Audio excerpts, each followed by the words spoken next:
A continuación, les ofrecemos las claves del día. La depresión y la ansiedad afectan a 1 de cada 7 personas mayores de 15 años.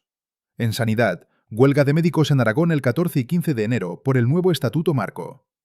En turismo, Aragón destina 500.000 euros para exhibirse en Fitur con una pantalla gigante, suelo LED y asistente virtual.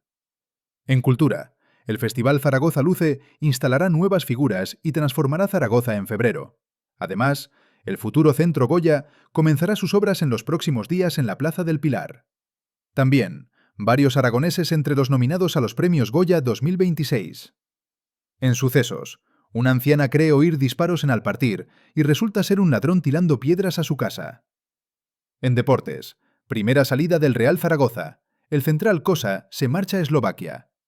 Y por último, Elena Pollo hace balance de la temporada del Casademont y habla sobre su renovación. Consulta todas las noticias en aragondigital.es y síguenos en YouTube, TikTok, Instagram, Facebook, X y Bluesky. Suscríbete, dale a like y comparte para no perderte nada.